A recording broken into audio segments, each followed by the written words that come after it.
ಯದಿ ಮನ್ಯಸೆ ಸುವೇದೇತಿ ದಭ್ರಮೇ ವಾಪಿ ನೂನತ್ವಂ ವೇತ್ತ ಬ್ರಹ್ಮಣೋ ರೂಪಂ ಯದಸ್ಯ ತ್ವಂ ಯದಸ್ಯ ದೇವೇಶ್ವತನುಮೀಮಾಂಸಮೇವ ತೇ ಮನ್ಯೇ ವಿದಿತಂ ಬ್ರಹ್ಮಣಂ ನಿಹಿತ ನಿಖರತೆಯಲಿ ಅರಿತೆನೆಂದು ಸುಮ್ಮನೆ ತಿಳಿಯದಿರಲೆ ಶಿಷ್ಯ ರೂಪರಹಿತನು ಬಿಂಬನೆ ತಳೆವ ಹಲವು ವೇಷಗಳಲ್ಲಿ ಒಂದಂಶ ಕಂಡೊಡನೆ ಶೋಧಿಸುತ್ತಿರು ಕಮ್ಮಟದಿ ದೈವ ಸೃಜಿಸಿದ ಮನುಜ ದೇಹದಲ್ಲಿ ಕಂಬಟತಿ ದೈವ ಸೃಜಿಸಿದ ಮನುಜ ದೇಹದಲ್ಲಿ ಹೆಮ್ಮೆಯ ಮನಶಕುತಿಯಿರೇ ಪರಮನ ಹಿಡಿವ ಛಲಹೆಂ ಮರದಗಾಗಿರಲು ಲೇಸೆಂದು ಕುರುವೆನಲು ಅಹುದೆಂದ ವಿದ್ಯಾರ್ಥಿಯೋ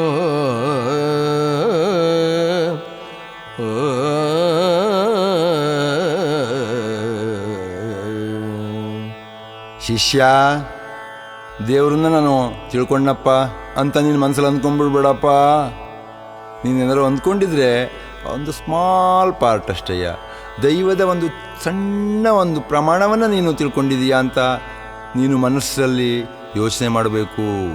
ಇನ್ನು ಬಹುಭಾಗ ಹಾಗೇ ಇದೆ. ಹಾಗಾಗಿ ದೈವದ ಒಂದು ಛಾಯೆ ಎಲ್ಲೋ ಒಂದು ರೀತಿಲಿ ನೀನು ಕಾಣಿಸುತ್ತೆ. ಬಿಡಬೇಡ ಪಟ್ಟಂತ ಹೋಗಿ ಹಿಡ್ಕೋ ಅದನ್ನ. ಆ ಛಾಯೆಯನ್ನು ಹಿಡಿದು ಶೋಧಿಸ್ತಾ ಹೋಗು, ನಿನಗೆ ಸಿಗುತ್ತೆ ದೈವ. ಅದಕ್ಕೆ ಅವಾಗ ಶಿಷ್ಯ ಹೇಳ್ತಾನೆ, ಆಯಿತು ಗುರುಗಳೇ, ಈ ದೇಹದಲ್ಲಿ ಆ ಪರಮಾತ್ಮ ನನಗೆ ಒಂದು ಮನಸ್ಸಿನ ಶಕ್ತಿಯೇ ಕೊಟ್ಟಿದ್ದಾನೆ, ಮನೋಬಲ ಇದೆ. ನಾನು ಬಿಡೋದಿಲ್ಲ. ಆ ಪರಮಾತ್ಮನನ್ನು, ಅವನ ಚಹರೆಯನ್ನು ಹುಡುಕ್ತೀನಿ, ಅವನ ಜಾಡನ್ನು ನಾನು ಹಿಡಿತೀನಿ, ನನ್ನಲ್ಲಿ ಛಲ ಇದೆ ಅಂತ ಹೇಳ್ತಾನೆ. ಗುರು ಕೂಡ ಹೂಪ ಕರೆಕ್ಟು, ಹಾಗೆ ಮಾಡು ಅಂತಾನೆ. ಶಿಷ್ಯ ಸಂತೋಷಪಟ್ಬಿಟ್ಟು, ಆಯಿತು ಗುರುಗಳೇ.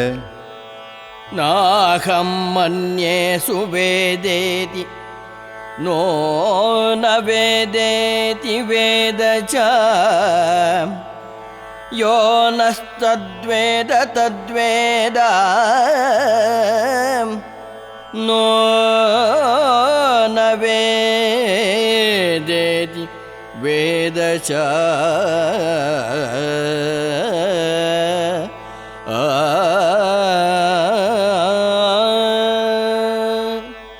ಎನಗೆ ಕೈವಶವಾಯಿತೆಂದೊಡೆ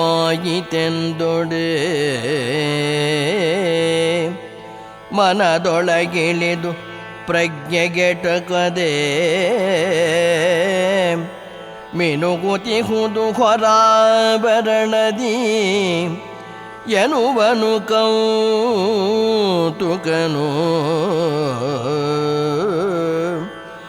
ಬನಿಯ ಮನದವನು ಅರಸುತ್ತಲೇ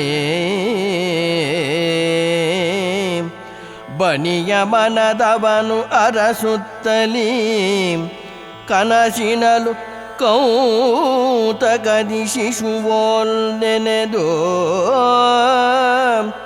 ಸುಜ್ಞಾನದ ಸುನಾದದ ಮೂಲ ಹುಡುಕುವನು.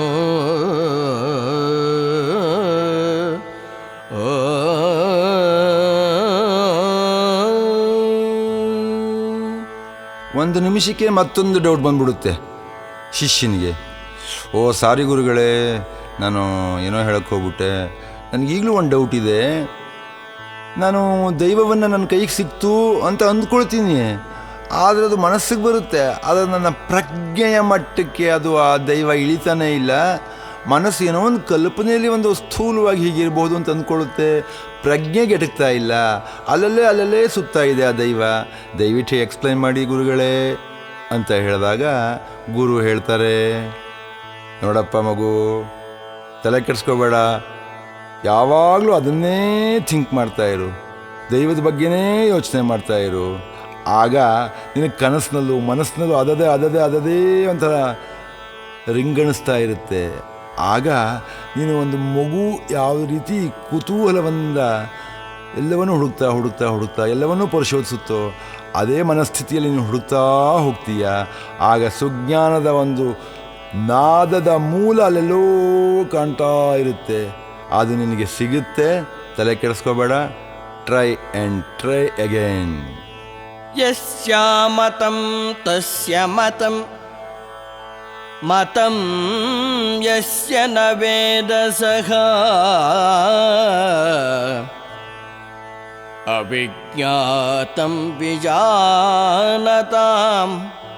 ವಿಜ್ಞಾತಮವಿಜಾನತಾಂ. ದೈವವಂ ಕಂಡೆನೆನುತ ಅರಸ್ಯೇ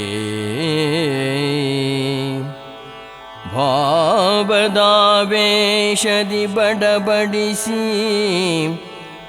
ನೋವನೀಗುವ ಗುರುವು ತಾನೆಲ್ ಒದರುವನು ಕಪಟಿ. ದೈವವಂ ಸ್ಥಾಪಿಸಿ ಹೃದಯದಲ್ಲಿ ಸಾವರಿಸುವ ಸಮೀಕೃತ ಮುನಿಯು ಕಾವದೈವದ ನೆಲೆಯ ಕಾಣೆನೆನುವನು ಹುಸಿನಗುದ.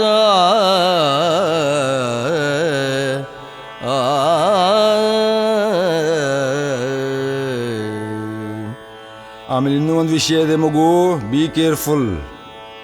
ನಾನು ದೇವ್ರನ್ನ ಕಂಡುಬಿಟ್ಟೆ, ದೇವ್ರು ನನಗೆ ಗೊತ್ತು, ನಾನು ದೇವ್ರ ಹತ್ರ ಮಾತನಾಡ್ತೀನಿ ಅಂತ ಎಲ್ಲ ಹೇಳ್ಕೊತಾರೆ ಎಷ್ಟೋ ಜನ. ಅವರೆಲ್ಲ ಕಾಪಾಟಿಗಳು. ಸುಮ್ಮನೆ ಜನರನ್ನು ದಾರಿ ತಪ್ಪಿಸೋದಕ್ಕೋಸ್ಕರ ಏನೆಲ್ಲ ಕಥೆ ಕಟ್ತಾರೆ. ತಾವೇ ಜಗತ್ತಿಗೆ ಗುರುಗಳು, ಜಗತ್ತಿನಲ್ಲಿ ಎಲ್ಲರನ್ನೂ ತಾವು ಉದ್ಧಾರ ಮಾಡ್ತೀವಿ ಅಂತ ಎಷ್ಟೋ ಜನ ಕಪಟಿಗಳು ಹೇಳ್ಕೊತಾ ಹೋಗ್ತಾರೆ. ಆದರೆ ಅವರು ದೇವರನ್ನು ಕಂಡಿರೋದಿಲ್ಲ. ನಿಜವಾಗಿ ದೈವವನ್ನು ಕಂಡಂತಹ ಮನುಷ್ಯ ತನ್ನ ಹೃದಯದಲ್ಲಿ ಸ್ಥಾಪಿಸ್ಕೊಂಡಿರ್ತಾನೆ. ಅವನು ದೈವವನ್ನು ತನ್ನ ಹೃದಯದಲ್ಲಿ ಬಂಧಿಸಿರ್ತಾನೆ. ಅಂಥವನ ಹತ್ರ ಹೋಗ್ಬಿಟ್ಟು ನೀವು ದೇವ್ರನ್ನ ಕಂಡಿದ್ದೀರಾ ಅಂತ ನೀನು ಕೇಳಿದರೆ, ಎಲ್ಲಪ್ಪ ಇದೆ, ನನಗೆ ಗೊತ್ತಿಲ್ಲಪ್ಪ, ನಾನು ಹುಡುಕ್ತಾ ಇದ್ದೀನಿ ಅಂತ ಆ ಜ್ಞಾನಿ ನಗುತ್ತಾನೆ. ಆಗ ಅರ್ಥ ಮಾಡ್ಕೋ, ಅವನು ದೇವರನ್ನ ಕಂಡಿದ್ದಾನೆ, ಅವನಿಗೆಲ್ಲ ಗೊತ್ತು ಅಂತ ನೀನು ಅರ್ಥ ಮಾಡ್ಕೋ. ನಿಜವಾದ ಜ್ಞಾನಿ ಯಾವುದನ್ನು ಹೇಳ್ಕೊಳ್ಳೋದಿಲ್ಲ. ಜ್ಞಾನವನ್ನು ತನ್ನೊಳಗಡೆ ಇಟ್ಕೊಂಡಿರ್ತಾನೆ. ತನಗೇನೂ ಗೊತ್ತಿಲ್ಲ, ತಾನು ಮುಗ್ಧ ಅಂತಾನೆ. ಅವನು ಪ್ರತಿಬಿಂಬಿಸ್ಕೋತಾನು.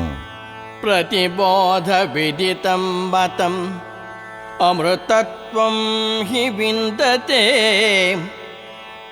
ಆತ್ಮನಾ ವಿಂದತೆ ವೀರ್ಯಂ ಆತ್ಮನಾ ವಿಂದತೆ ವೀರ್ಯಂ ವಿದ್ಯೆಯಾ ವಿಂದತೆ ಅಮೃತಂ.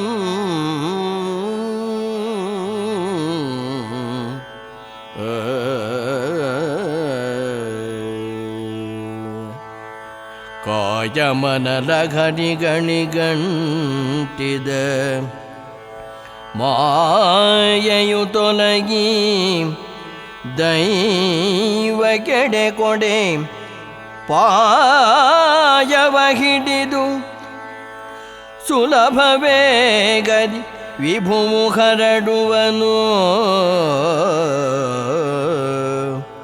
ನಾಯಕನ ಹೊರ ಹುಡುಕದೆ ಒಳಗೆ ಛಾಯೆಯ ಹಿಡಿದು ನಾಯಕನ ಹೊರ ಹುಡುಕದೆ ಒಳಗೆ ಛಾಯೆಯ ಹಿಡಿದು ಪ್ರಾಣಶಕ್ತಿಯ ವಾಯುಬಲದಿಂ ವಿದ್ಯೆಯನವಧರಿಸಲ್ ಅದುವೆ ಅಮೃತ. ಆ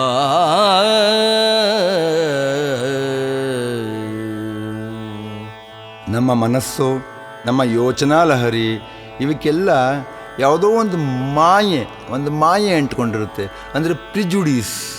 ನಾವು ಏನೋ ಮೊದಲು ಅಂದ್ಕೊಂಡಿರ್ತೀವಿ, ಅದೇ ಕರೆಕ್ಟು ಅಂತ ತಿಳ್ಕೊಂಡ್ಬಿಟ್ಟಿರ್ತೀವಿ. ಹೊಸದನ್ನು ನಾವು ನೋಡುವಂಥ ಮನಸ್ಥಿತಿಯಲ್ಲಿ ಇರುವುದಿಲ್ಲ. ಈ ಮಾಯೆ ಅನ್ನತಕ್ಕಂಥದ್ದು ತೊಲಗಬೇಕು. ಹೊಸ ಬೆಳಕಿನ ಕಿರಣ 4 ಸುತ್ತಿನಿಂದ ನಮ್ಮ ಹತ್ರಕ್ಕೆ ಬರ್ತಾ ಇದ್ದರೆ, ಆಗ ನಾವು ಅದಕ್ಕೆ ಅವಕಾಶ ಕೊಟ್ಟರೆ ಆಗ ದೈವಕ್ಕೆ ಅರ್ಥವಾಗುತ್ತೆ. ಓಹೋ, ಇವನು ನನ್ನನ್ನು ಹುಡುಕ್ತಾ ಇದ್ದಾನೆ, ಇವನ ಹತ್ರಕ್ಕೆ ಹೋಗ್ಬೇಕು ನಾನು ಅಂತ ತಿಳ್ಕೊಂಡು ಅವನು ನಮ್ಮ ಹತ್ರಕ್ಕೆ ಅವನೇ ಬರ್ತಾನೆ. ಬಂದುಬಿಟ್ಟು ನಮ್ಮ ಮನಸ್ಸು ದೇಹಗಳಲ್ಲಿ ಸೇರಿಕೊಂಡು ಹರಡ್ಕೊಳ್ತಾನೆ. ಆದ್ದರಿಂದ ನೀನೇನು ಮಾಡಬೇಕು ಶಿಷ್ಯ? ಇಷ್ಟು ಮಾಡಿ ಸಾಕು. ಎಲ್ಲೂ ಹುಡ್ಕಕ್ಕೆ ಹೋಗಬೇಡ. ಯಾವ ನಾಯಕನಿಗಾಗಲಿ ಯಾವ ದೈವಕ್ಕಾಗಲಿ ನೀನು ಹುಡ್ಕೊಂಡು ಹೋಗಬೇಡ. ನಿನ್ನ ಒಳಗಡೆ ಇರ್ತಕ್ಕಂತಹ ನಿನ್ನ ಮನಸ್ಸಿನ ಛಾಯೆಯನ್ನು ಹಿಡಿ. ನಿನ್ನ ಪ್ರಾಣಶಕ್ತಿ ಇದೆ, ನಿನ್ನೊಳಗಡೆ ವಾಯುಬಲ ಇದೆ, ನಿನ್ನಲ್ಲಿ ವಿದ್ಯೆ ಇದೆ. ಇದನ್ನೆಲ್ಲ ನೀನು ಕ್ರೋಢೀಕರಿಸಿಬಿಟ್ಟು ನಿನ್ನ ಮನಸ್ಸನ್ನು ಶಾಂತವಾಗಿಟ್ಕೊಂಡು ದೈವಕ್ಕೆ ಜಾಗವನ್ನು ಕೊಡು. ಆಗ ದೈವ ಬಂದು ತಾನಾಗೇ ನೆಲೆಸುತ್ತೆ. ಆಗ ನೀನು ನಿನ್ನ ವಿದ್ಯೆಯಿಂದ ಅಮೃತತ್ವವನ್ನು ಪಡೀತೀಯಾ.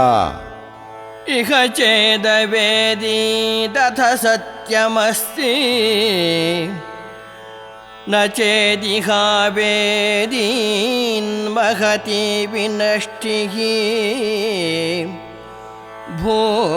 ಭೂತೇಷು ವಿಚಿತ್ಯ ಧೀರಾಃ ಪ್ರೇತ್ಯಾಸ್ಮಾಲ್ಲೋಕಾತ್ ಅಮೃತ ಭವಂತಿ. ಧರೆಯಾಕಾಶದಿ ನೀಹಾರಿಕೆಗಳ ಸಲಹುತಿರ್ಪ ದೈವೋತ್ತಮಂ ಸಾಗರ ನಿಕ್ಷೇಪಕ್ಕೆ ಸೋದಾಹರಣವೆನಿಬ ವಿಜ್ಞಾನವಂ ಎಮ್ಮೊಳಿಟ್ಟ ಅರಿತೆದ್ದೇಳುತ್ತಲೀ ಭೂಮಿಯಲಿ ಸಕಲ ಜೀವಂಗಳೊಳ್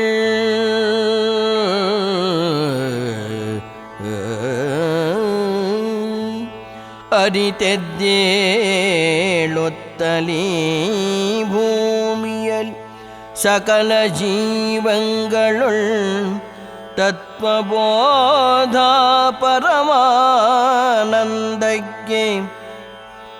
ದೃಷ್ಟಾಂತದ ಪರಮನ ಕಾಣಲ್ ಸುಧಾಮೂಲ ನಾವೇ.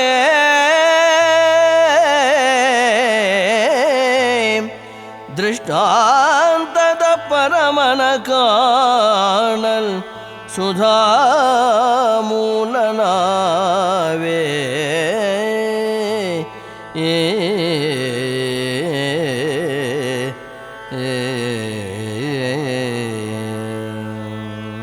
ಮನುಷ್ಯನ ಬದುಕಿನ ಅವಧಿ 60, 70, 80, ಮ್ಯಾಕ್ಸಿಮಮ್ 100 ವರ್ಷ. ಈ 100 ವರ್ಷದ ಒಳಗಡೆನೇ ನಾವು ಸಾಧನೆ ಮಾಡಬೇಕು. ಆಮೇಲೆ ಮತ್ತೆ ಸಮಯ ಸಿಗೋದಿಲ್ಲ.